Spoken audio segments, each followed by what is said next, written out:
many times that Superman and Batman are pitted against each other. It's always a fun story and it's always a big seller. And for some reason, we tend to see Batman with the edge, but not always. In Lex Luthor, Man of Steel, Lex Luthor gives Bruce Wayne a shard of green kryptonite to use in a fight against Superman. Historically, this has always been an issue for Superman, but in this story, he shows just how easily he can wipe the floor with Batman when he just uses his super breath to blow the kryptonite out of his hands. That's all he had to do. After it falls to the ground, Superman drags Batman through the air and drops him. Superman throws a punch at Batman, but just as he's about to turn Batman into a crushed tomato, he stops just to prove a point. Superman can easily destroy Batman if he wants to. Yes, Bruce can win and has multiple times, but with so much more effort than Superman would ever need, and this proves it. Superman has also had several clashes with other members of the Trinity, Wonder Woman. A lot of these clashes are actually pretty interesting. Superman is Superman. He's fast, he's strong, he has a lot of other various powers, but Wonder Woman is no pushover. There have been many encounters where she has absolutely destroyed the Man of Steel. She knocked him out in one kick, snapped his arm like a twig, and in one story she even completely ended his life when she used some kryptonite as sharp brass knuckles. However, in Superman, the Man of Tomorrow number 13, titled Madness, having had it up to here with humanity and their shenanigans, Superman throws all the world's nuclear weapons into the sun, distracting the JLA with an army of Superman robots. Wonder Woman and friends recruit the new god Orion and even Green Lantern to create kryptonite, but despite everyone's combined might, Superman still takes the day. Sometimes we just love to see our DC heroes take on our Marvel heroes. One of several intercompany crossovers between Marvel and DC, JLA/Avengers, pitted the company's greatest heroes against each other. This was awesome. It created some of the most iconic fight scenes in superhero comic books, with classic heroes battling it out in feuds formerly confined to fans' imaginations and late-night backyard table debates. One of the most interesting fights happened when the Asgardian Thor attacked Superman. Now, I would love to see someone do all the research and decide who would realistically win this conflict, but in the comic, Thor at first seemingly overpowers Superman using his magical hammer, and that is fair. What may not surprise many, however, is that Superman is actually quite the worthy fellow. He catches the mallet before sending Thor flying, using his own hammer back on him. Of course, Superman can lift it. His fight with Thor ends with Superman saying Thor might have been his toughest opponent yet. This one isn't really so much a humbling as it is a complete and brutal slaying of a fan-loved character. Needless to say, things get kind of taken to another level in the comic Superman Batman issue 14 from 2005, titled Pretenders to the Throne. In this story, Batman and Superman have become villains and rule over the entire USA. In one of the comic's more awful scenes, Batman brings Superman to their fellow Justice Leaguer Green Arrow as some kind of sick, twisted birthday present. Also, they can pummel him together. In a bit of a shock move, Green Arrow actually gets Supes with a kryptonite arrow. Unfortunately, that arrow seems to only make Batman more angry, and after taking his body and hitting him with it, Batman completely lays into Green Arrow. That is until Superman pops back up and completely disintegrates Arrow with his heat vision. Yikes. Next up is another Marvel and DC fight. However, in this big encounter, instead of an Asgardian god, we get to see DC's most famous superhero taking on the poster boy of Marvel, Spider-Man. In terms of star power, it sounds like a great face-off. The problem is, in terms of raw power, Spidey's odds of winning this encounter were never good. It took a little help from Lex Luthor to give Peter a fighting chance. Lois Lane and Mary Jane had both been kidnapped, and both heroes were blaming the other. They squared off, but not before Luthor irradiated Spider-Man with energy mimicking a red sun, leaving the Kryptonian vulnerable. Spider-Man was actually holding his own for a while, but then the radiation wore off and he was left with just his normal strength. Just punching Superman broke Spider-Man's hand, and Clark held back from fighting anymore because he knew he could kill Peter with one punch. Yes, I am back again with another Marvel hero. No Asgardian though, no Spider-Boy. This time, the Hulk is definitely a bit more of a challenge. So Banner and Superman have actually fought each other a few different times. They've traded some wins, so you can't say that one is definitely stronger than the other, but it's nonetheless impressive that Superman has been able to take out someone as strong as the Hulk. Maybe what gave Clark the edge on the occasion I'm talking about today was that innocent people were in danger. Thanks to some meddling from Lex Luthor, Bruce Banner lost control of himself and went on a rampage as the Hulk in Metropolis. Superman tried to fight him there, but civilians were getting caught up in the battle. To keep anyone else from getting hurt, Clark fought the Hulk all the way to the Fortress of Solitude, but even then, Banner wasn't showing any signs of calming down. Left with little choice, Superman ended the fight by knocking the Hulk out of this world, literally. Clark punched the Hulk into the Phantom Zone, bringing the fight to a close. There are few in the DC comics that can actually stand up to the Man of Steel. Shazam may be one of them. There's also Orion, and there is also the hero known as Captain Atom. In the Justice League Unlimited cartoon, we saw a fight between these two during the Flashpoint episode. While Superman and Huntress are after the hero The Question, the one standing in their way was Captain Atom. This led to Superman coming to the Question's defense. With super strength and the power to control radiation, Captain Atom has always put up a good fight against the Man of Steel, especially in the Injustice comics. Even here in the cartoon form, Captain Atom is actually putting up a good fight against the Man of Steel, with each hero trading super-powered blows that send each other crashing through walls. At the end of the day, it was Captain Atom who started to tire first, and Clark began dodging his strikes, sending Atom face first into a concrete wall.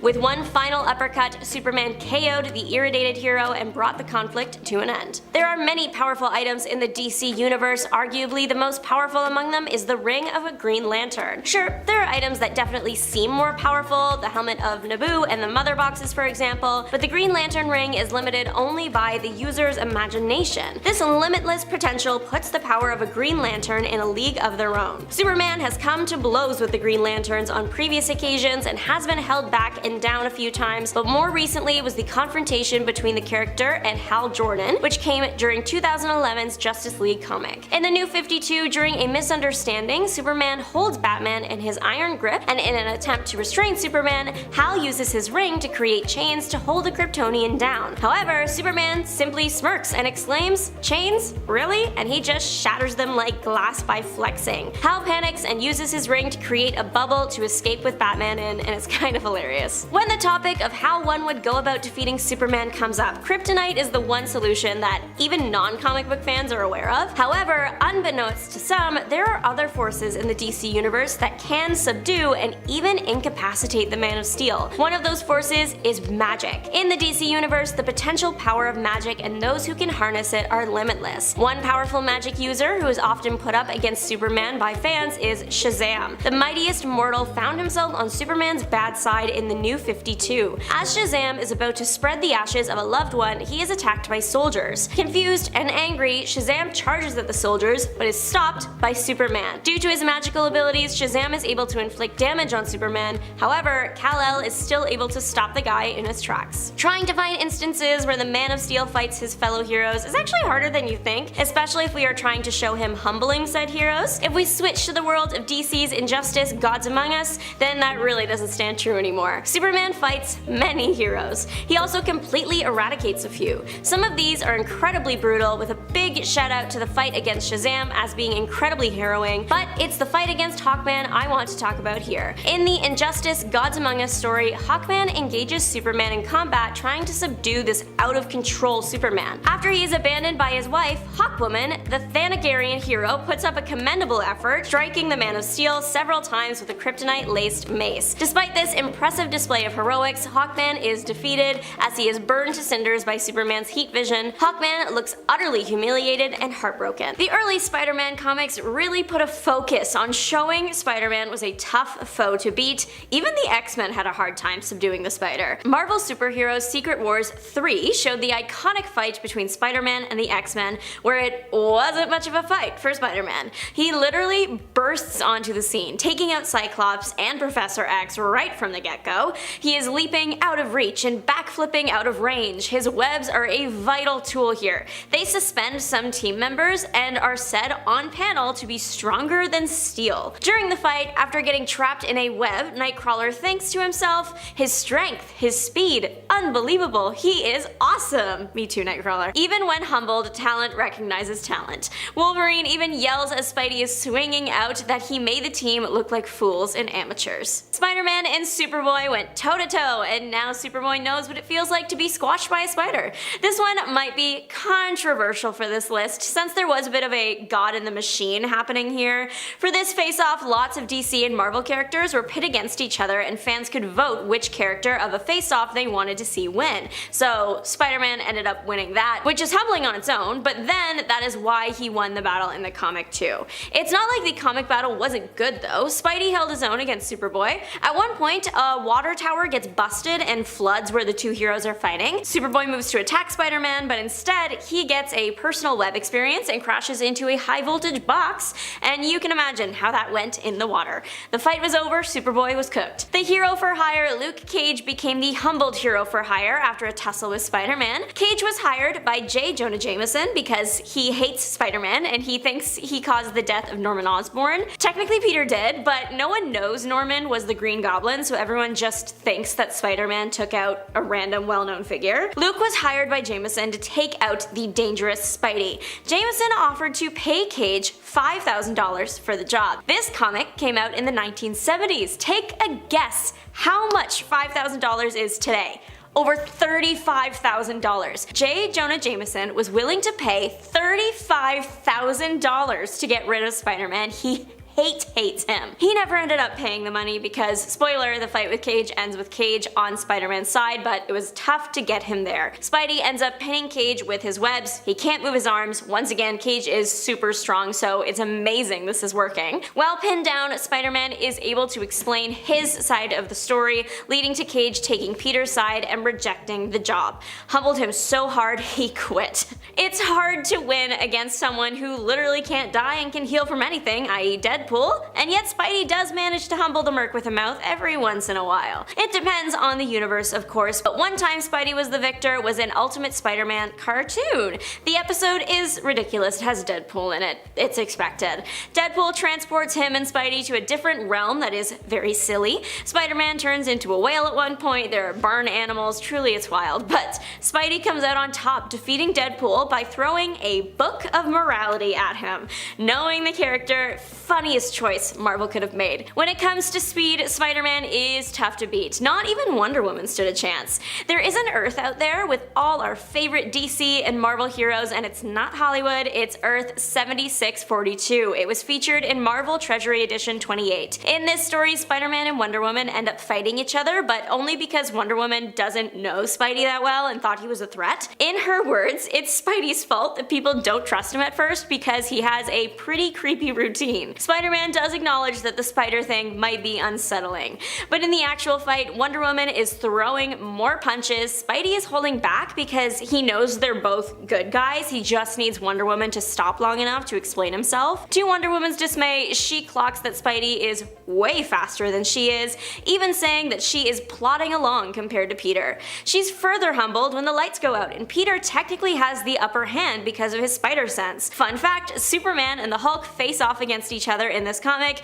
Spider-Man tried to stop the Hulk first, but Supes wouldn't allow it. Spider-Man got his chance to fight the Hulk later. One of the earlier times Spidey fought the Hulk was in Amazing Spider-Man 328.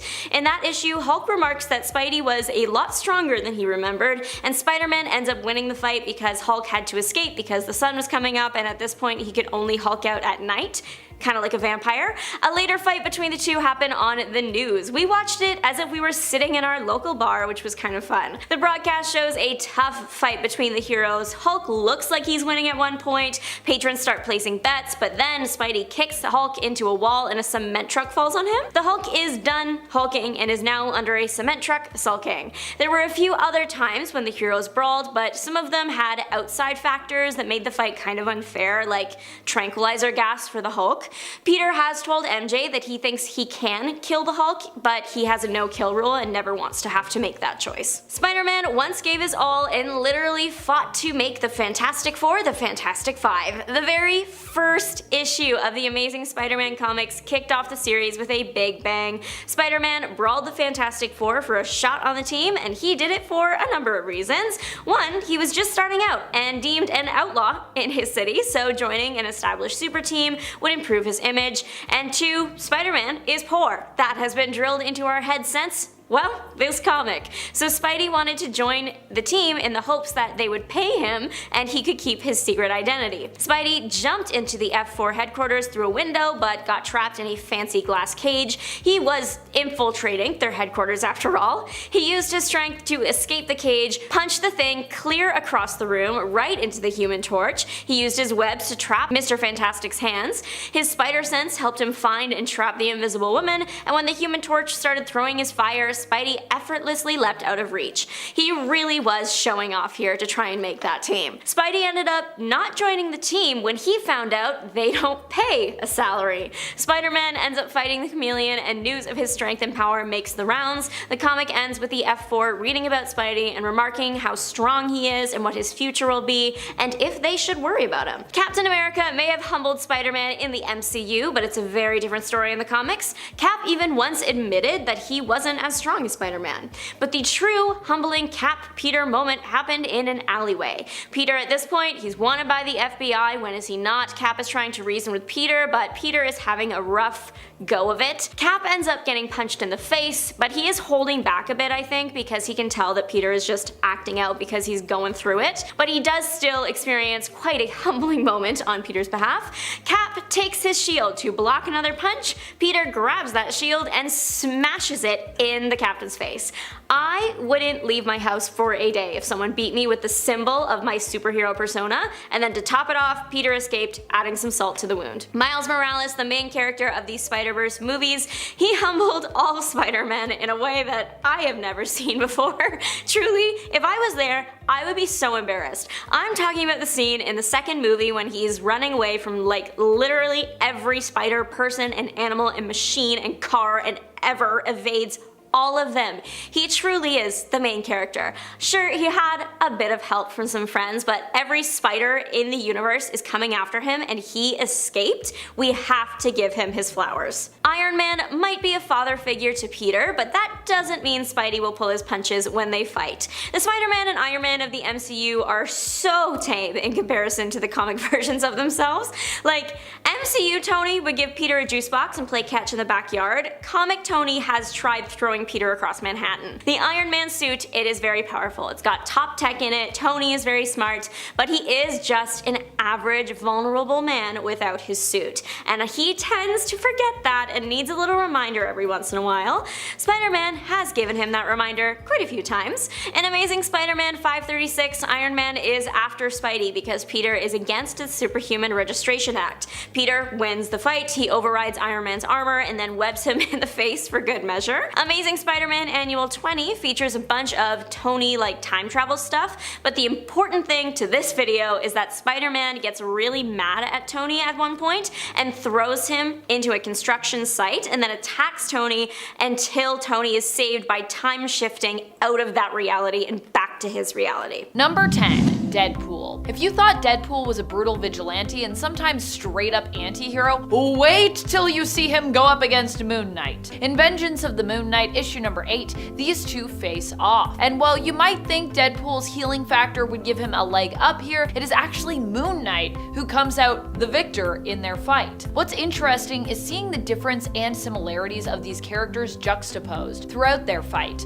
Both are brutal in terms of their methods, both have their own voices in their head to deal with, and both of them are often heroes who are misunderstood. Sometimes they seem like the bad guys while trying to do the heroic thing. Their initial fight here doesn't last long though, as Moon Knight uses his sword to make Deadpool admit defeat, with him surrendering, croaking out, "Uncle." And friends, before we move on to our next spot on this list, if you love what we do here at Top 10 Nerd, why not consider subscribing? Click that subscribe button, it feeds the algorithm, it's good for your soul, you should do it. Number 9. Black Panther. During Age of Khonshu in the 2018 run of Avengers, in issue number 33, Moon Knight faced off against pretty much all of the Avengers. One that he faced directly was Black Panther. Now, when he confronted T'Challa in Wakanda with his army of basically Khonshu worshippers, his presence was so intimidating, in addition to his previous encounters with Iron Fist,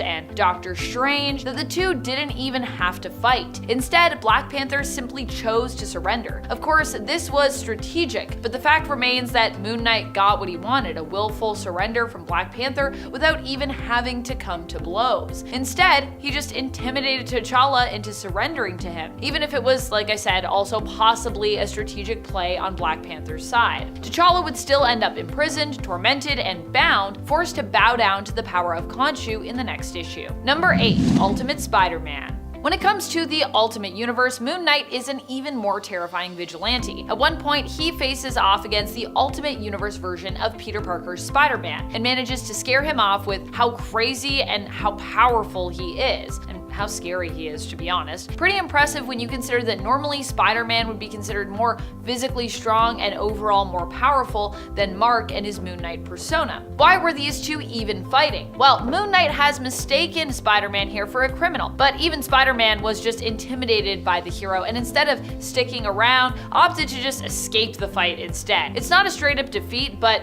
making Spider-Man retreat is not easy to do in most cases, and I personally would still consider if somebody retreats that they kind of lost that fight because they left. Number 7, Ghost Rider. How do you humble the Ghost Rider? How about stealing his wheels? For Robbie Reyes, that's one of the worst things you can do, steal his car. And that's exactly what Moon Knight set out to do and accomplished. While Robbie was asleep, Moon Knight basically managed to jack his car, which also drained Robbie of much of his power as Ghost Rider, as that power was actually tied to his car. Moon Knight simply took the car and drove off into the night with it in issue number 33, part 1 of the Age of Khonshu story from the 2018 run of Avengers. This was also the first part of that story, and to really humble Robbie Reyes, he was only one of a few heroes who had their source of power taken by Moon Knight, all in this one single issue. Number 6, Spider-Man. Not only has Moon Knight very physically humbled Spider-Man from the Ultimate Universe, or rather I guess I should say the old Ultimate Universe anyway, but he's also humbled the Spider-Man of Earth 616 in a very personal way. At one point, Mark Spector adopted certain personas which acted as additional split personalities as part of his dissociative identity disorder. You might be familiar with Stephen Grant, Jake Lockley, and Mr. Knight, but these personas were unlike any of those that Moon Knight sometimes adopts and uses. But these personas that I'm talking about here were unlike any of those others that Moon Knight sometimes adopts and uses that you probably are familiar with. These were people that existed separate from Mark, who he was basically impersonating, other heroes, one of them being Spider-Man. He donned Spider-Man's costume, literally impersonating him as he fought against the criminal underground of LA. At one point, this prompts Spider-Man, who was wrongfully, of course, getting critiqued for some of what Mark was up to ask Mark if he indeed dressed up as him and attacked an adult nightclub, to which Mark confirms, yes, he did. A little. Number 5, Captain Marvel. This one was particularly brutal, especially for me as a Carol fan. Another hero who was targeted during the Age of Khonshu story in the 2018 run of the Avengers was none other than Captain Marvel herself, Carol Danvers. Carol and Tony, aka Iron Man, were the last line of defense when it came to protecting the power of the Star Brand, which Khonshu wanted most of all. And when Moon Knight came to collect, he made surprisingly easy work of Carol here. He used the powers of Ghost Rider to basically incapacitate her, seemingly trapping her in the trunk of Robbie Reyes' Ghost Rider car. But as embarrassing as that predicament was for Captain Marvel, at least it was only very temporary. She quickly recovered, escaping from the trunk and flying in to save Starbrand and Iron Man, who according to Moon Knight looked like he was ready to consider handing over the young Starbrand host to Moon Knight and Khonshu due to the threat of Mephisto. In fact, even later, Iron Man's like, whatever you do, like, just you keep Starbrand. I probably shouldn't hold on to her. Number 4, Khonshu. I don't know if we exactly consider Khonshu to be a hero per se. He's kind of more neutral. He's done some good and often acts from a place of, believing, I would say, he's doing what is right, but he's not always correct about that. And sometimes even his best of intentions lead him to doing morally questionable things, let's say. Like in Age of Khonshu, when he struck out against the Avengers. He did this because he believed it needed to be done to defeat Mephisto, believing he needed to conquer Earth to, in essence, protect it from the Mephisto army that threatened to take control. So he was doing all this to, protect Earth. However, he was kind of wrong in that, because also conquering people, is that protecting them? Not really. And in the end, this prompted even his own avatar, Mark Spector, Moon Knight, to turn on him, with Moon Knight winning over the power of the Phoenix Force and using his own 2 fists of Khonshu to help defeat the Moon God. Or rather, his fists of Phoenix, really, at that time, I should say. Number 3, Daredevil. These two have a brief fight in the 1980 series of Moon Knight in issue number 13. Here, Daredevil is hot on the trail of a villain known as the Jester. Unfortunately, Moon Knight decides to interfere as he cannot allow DD to apprehend this criminal yet. He cuts the zip line that Daredevil is using to cut across part of the city, and Daredevil stumbles, or rather falls, sort of tumbles into an arcade, which discombobulates his radar sense, because as we know with Daredevil, he really needs his hearing to actually be able to see, making it pretty much impossible for him to see, or it's pretty wonky in that arcade due to all the arcade noise. The two get in a scuffle, and while Dee Dee doesn't do a terrible job, I would say, of fighting against Moon Knight, considering at this moment he truly is really blind as a bat since his radar sense is affected, in the end he's defeated by Moon Knight, who throws his own billy club back at DD. Fortunately, right afterwards, the two heroes talk and end up deciding to team up, as is usually the way of these things. But still, I mean, you know, it's a Moon Knight comic, so what do we expect when Moon Knight and Daredevil fight? In a Moon Knight comic, I'm gonna expect Moon Knight to win, and he does. Number 2, Thor. Thor and Moon Knight had a very brief fight at the beginning of the Age of Khonshu event, where Thor was quickly put in his place. He does get revenge later on though, but that's a point for another list. The fight didn't last long, mainly because Moon Knight was actually able to wield Mjolnir. But not only that, not really so much wield, he was able to control the hammer. He was able to easily take it for himself. Thor, in fact, is one of the first heroes Moon Knight faces off with during this story, which is made all the more impressive when you consider that perhaps, apart from Hulk, Thor is often considered to be one of, if not the strongest Avenger that we have. Moon Knight simply lets Thor know that the metal his hammer is made of, Uru, believed to be one of the oldest metals in the universe, actually comes from an orb of night. That is a moon. It's moon metal, guys. It's moon rock. And because it is in essence made of that powerful moon rock, it's within Moon Knight's control to manipulate said weapon, since he's an avatar of the god of the moon. Number 1, Moon Knight. Yep. At one point, Moon Knight defeated himself. He actually also faced himself in the very important Moon Knight story told throughout the Avengers, Age of Khonshu. Here, Moon Knight in the end realizes that he kind of might be the problem here and decides that, you know, he's done working for Khonshu. He's kind of done with gods, preferring to pray only to himself. In his final fight in the story against Black Panther, he ends up on the losing side of this fight and begs for Black Panther to finish it. To be clear, this is another fight that happens with Black Panther later on, not the first one that I talked about earlier on. However, Black Panther refuses to take Mark's life, permanently defeating Mark here. Instead, Mark decides to just finish it himself because he has to finish that prayer. So he punches himself so hard that he's basically reborn as the Phoenix. Coming in at number 10 today is Batman and Oliver Queen. In the exceedingly famous Dark Knight Returns story, we see what is arguably one of the best Superman vs. Batman fights to ever grace comic books. In the last issue, number 4, it pits an aged Bruce Wayne against a Superman that has become a puppet of the government. During the fight, Superman has been weakened by a nuclear explosion, Hunter missiles, a tank, a sonic device that makes his nose bleed, and Batman even uses every watt of the city's power to electrocute Superman's brain. Batman then socks Superman straight across the face a few times and shoots acid into his face, but then Oliver Queen, Green Arrow, shoots an arrow made of kryptonite at the Man of Steel while upside down with his one remaining arm and his teeth while dangling from a fire escape. It sounds nuts. While Superman catches the arrow, it still weakens him, which is when he takes a studded bat boot to the jaw. Batman then seemingly passes to the pearly gates from a heart attack. Even at 55 though, Bruce Wayne left Superman battered and bleeding, and the whole thing was just a ruse. Well played. Number 9, Wonder Woman Dead Earth. This comic picks up an apocalyptic wasteland in what used to be Gotham City. Now, deep down in the remnants of the Batcave, Wonder Woman had been kept alive in a containment unit and was awoken by a group of humans who were running from a mutated monster known as a Hydra. After saving the Humies and liberating their city, she journeys to Themyscira only to find out that the Hydra are actually her fellow Amazons mutated by atomic radiation after the Amazons had decided to go to war with the rest of humanity who had driven the Earth to its breaking point. The world had basically bombarded Themyscira with nuclear fire, even though Diana used the absolute limits of her powers to try and stop it. Now, when Superman, who fought for humanity, turned up to try and explain why he couldn't have helped her, we see just how powerful this Wonder Woman is. Losing complete control of herself, Wonder Woman and Superman fought each other to the point of causing a great fire that plunged the world into the apocalypse. And at the end of that fight, Wonder Woman, who was double fisting some kryptonite, brought Superman to his final rest with a hole straight through the chest. Number 8, Injustice Wonder Woman. The Injustice comics are packed with intense battles, but the confrontation between Wonder Woman and Superman in the 8th issue of Injustice Gods Among Us, Year 4, orchestrated by Batman, is particularly memorable. Due to a deal struck up with the gods that is then refused and countered by Wonder Woman, who is working alongside Superman, she instead demands a trial by combat, and after Superman volunteers to represent his side of things, Wonder Woman is chosen by Batman as the combatant to face Superman. Now, being a warrior born in a fight to the death, she is honor bound to go all in. It is a brutal showdown. The two warriors initially appear evenly matched, but then Superman gains the upper hand, somehow.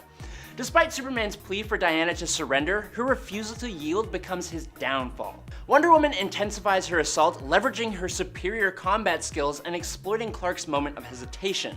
Wonder Woman gouges Superman's eyes, and in a swift move, she completely shatters his arm with a strong elbow, like that, marking one of the most brutal conclusions to their long-lasting history of clashes.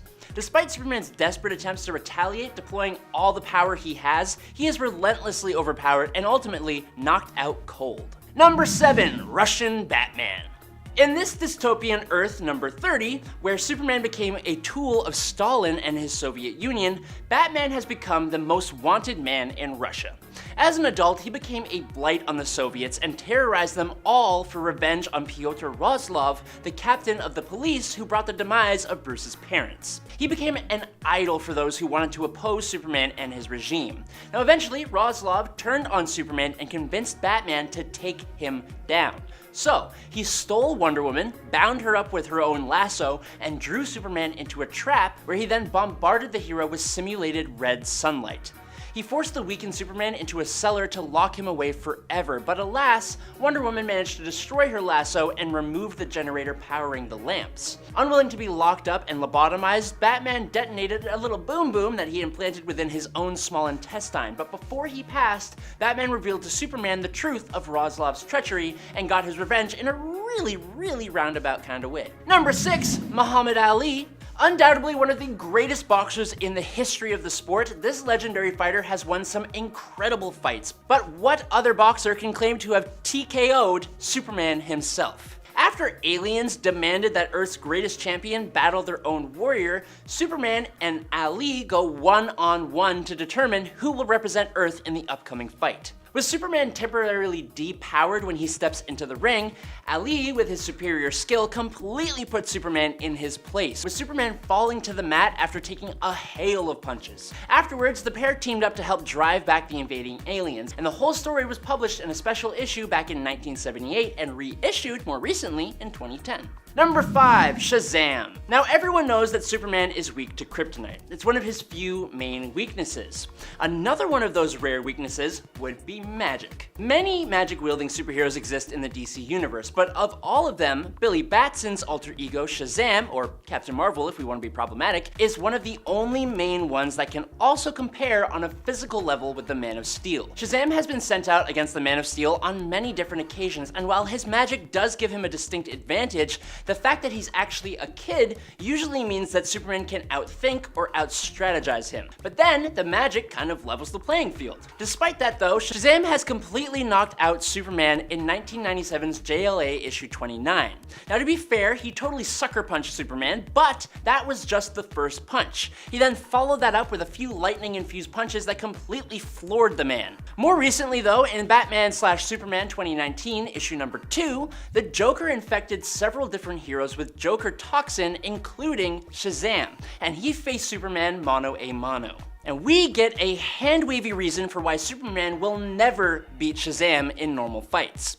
It's simply because every time he goes to punch Shazam, all he can see is Billy Batson, and he falters. Superman is just too much of a good guy to hit Billy, and so he gets hit much harder in return. Number 4, Venom. Now, to be fair, this is back when Venom was not a superhero, but He is now, so fair game, I say. Superman and Venom cross paths in the DC Marvel All Access crossover event in 1996 and 1997. This encounter occurred when the two universes merged temporarily, causing confusion and displacement among characters. Venom found himself in Metropolis wreaking havoc and searching for answers. Now, upon stealing a young woman, Superman intervened to rescue her. Their battle proved to be one of Superman's toughest challenges ever, resulting in one of his most humbling defeats. Venom matched Superman's incredible strength, withstanding the hero's attacks and immobilizing/blinding Superman with webbing, leaving him vulnerable. Superman used his heat vision to free himself, and he pursued Venom, but while Superman landed punches, Venom remained pretty much unaffected. With a vendetta against both Superman and Spider-Man, Venom nearly smothered Superman with his tendrils, pushing the hero to the brink of defeat. It took the combined efforts of Superman, Spider-Man, and Access, a multi-dimensional hero, to defeat Venom finally, with Access utilizing a sonic generator to exploit the symbiote's sonic vulnerability.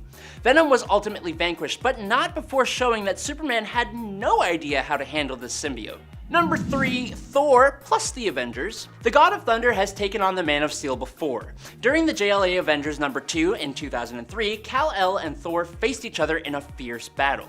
The Kryptonian was on the losing side of things until he managed to lift Mjolnir and even caught it mid-air. Kal-El won that fight by the skin of his teeth, but he was left bruised and battered, and that was more than enough of an opening for Thor's buddies to do what they do best: avenge him. The Avengers' heaviest hitters, Iron Man, Hercules, Wonder Man, The Vision, and She-Hulk dogpiled on Superman and pummeled him until he was completely unconscious. Number 2, Alfred Pennyworth. I don't care what any of you say, Alfred Pennyworth is the greatest superhero of them all. In the alternate universe where the Injustice games and tie-in comics take place, Superman has turned evil and comes to the Batcave to pay his former ally, Bruce, a brutal visit. After breaking Batman over his knee, Superman finds a new opponent when Alfred intervenes.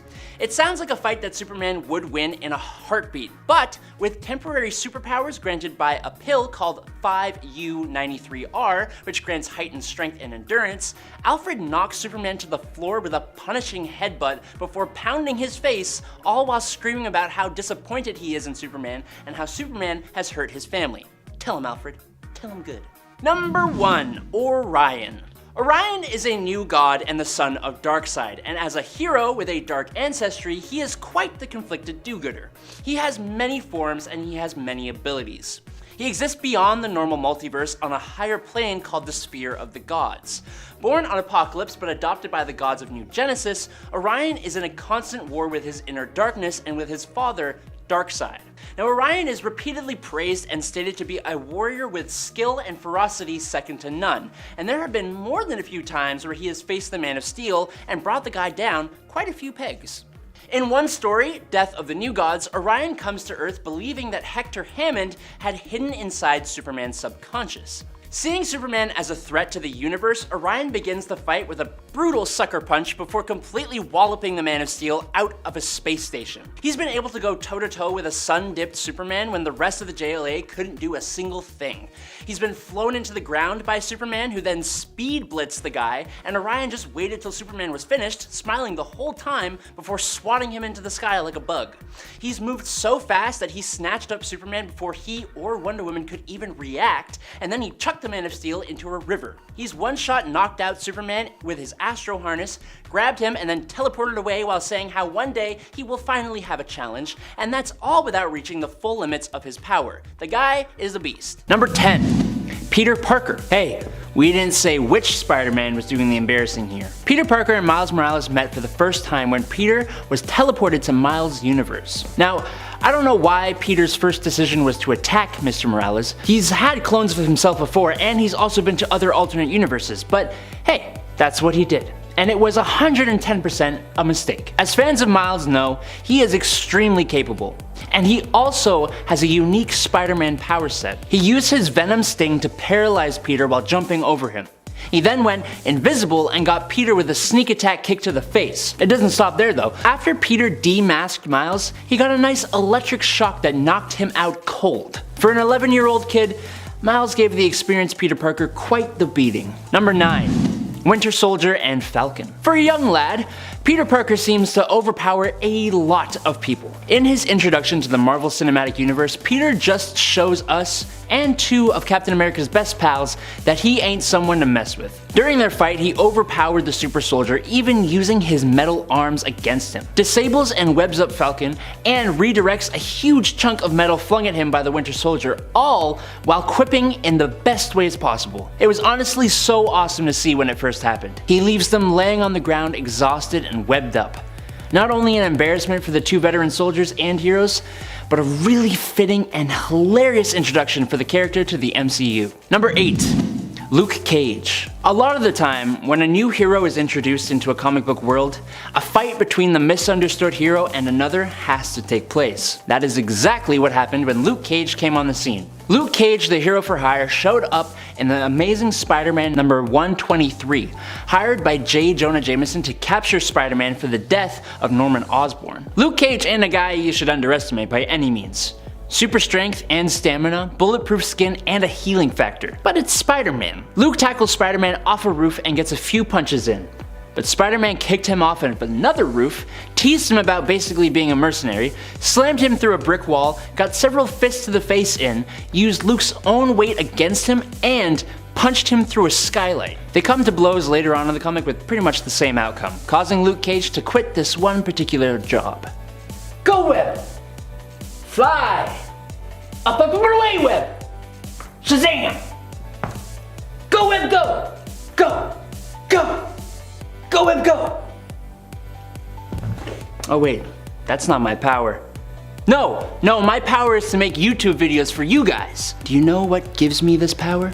You liking and subscribing to the channel. And you are doing an absolutely stunning job. Keep it up. And don't forget to check out our Facebook for more content. Number 7, the Hulk. In terms of raw power, Spider-Man stands absolutely no chance against the Hulk. I think his spider sense may give him some kind of advantage, but there is no way he is lasting long in that fight. Unless he gets a power boost in the form of, I don't know, the power cosmic.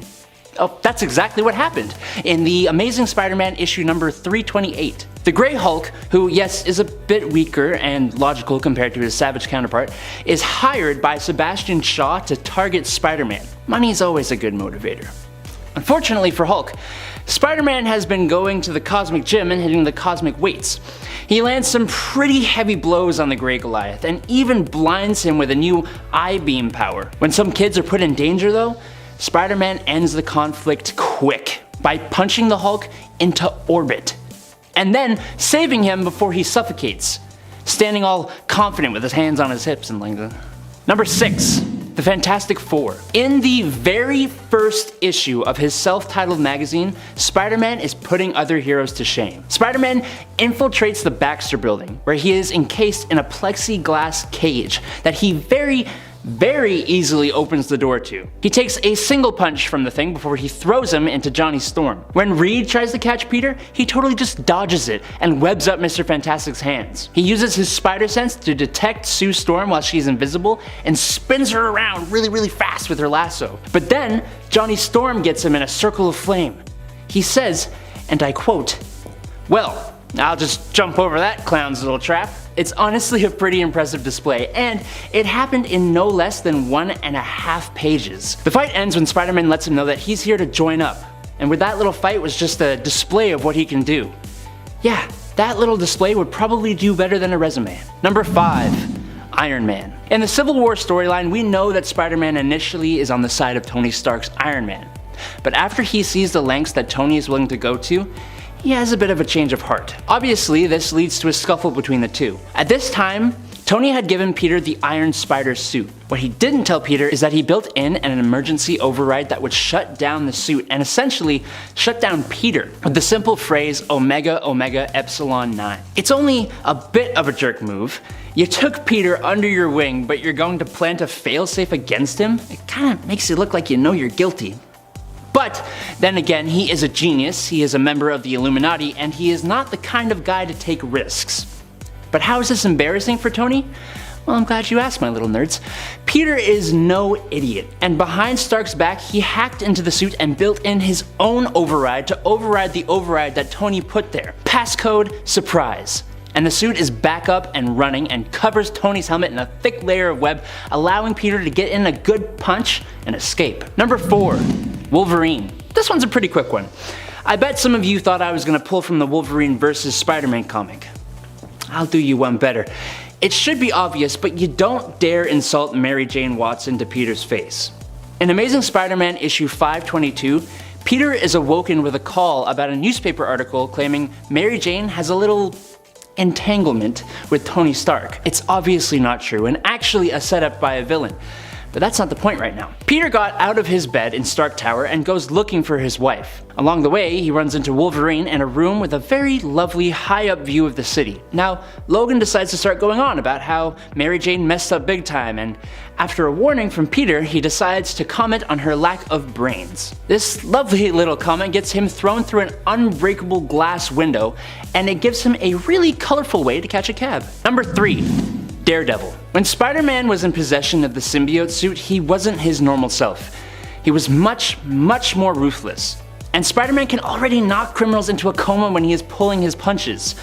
When Spider-Man interrupts Sin Eater Stanley Carter from attacking Betty Brant and almost killing her, he starts to lay into the guy, beating Stanley while giving him an earful. Peter goes so far that Daredevil notices his heartbeat pounding and pulls him off of the beaten villain. He defends the criminal from Peter, who is seemingly gonna kill him. If you want him, you'll have to come through me. Probably not the best choice of words there, Daredevil. The very next panel shows Daredevil flying through a window. If it wasn't such a serious moment, I would laugh. Nah, I did laugh. Is that wrong? I can't help it, I'm sorry. Number 2, the X-Men. It seems that Spider-Man really shows his skill when he comes into contact with teams of heroes. First the Fantastic Four, and in the 4th issue of Secret Wars, the X-Men. As if dealing with multiple superpowered beings was his speciality or something. I think the best part about these altercations is the way he just keeps talking while he's embarrassing them. After Xavier senses Spider-Man listening in on their conversation, Spider-Man attacks the X-Men a little prematurely, I'll admit. He dodges Wolverine, webs Colossus' face, dangles Rogue from a rod, webs up Nightcrawler faster than he can say BAMF, and swats Wolverine away with a single swing and escapes. It's just so crazy to me how he knows that he easily outclasses almost every one of the X-Men. Or if not, he knows exactly how to subdue them. Number 1. Superboy. If we're doing a video about characters embarrassing other heroes, there is almost always going to be one point that has to do with the DC and Marvel crossover event. Just like the first point, this isn't actually Peter Parker though, but it's a clone of him, so that's basically the same thing. When the DC Marvel crossover happened, Ben Reilly had taken up the Spider-Man mantle. And it was him that fought Superboy on a rooftop. To get things going, Spider-Man hits the Superboy with a webbing right to his very stylish sunglasses. Superboy, just trying to get a hit on our Spider friend, busts a hole into a water tower, drenching the entire battlefield. Spider-Man wouldn't stand too long in a one-on-one slugging match with this guy, but that's not his specialty anyways. Just as Superboy is about to land a flying blow into Spidey, he jumps out of the way, firing webbing all over the guy and leaving the soaking wet Superboy to fly straight into an electrical box, taking him right out of the fight.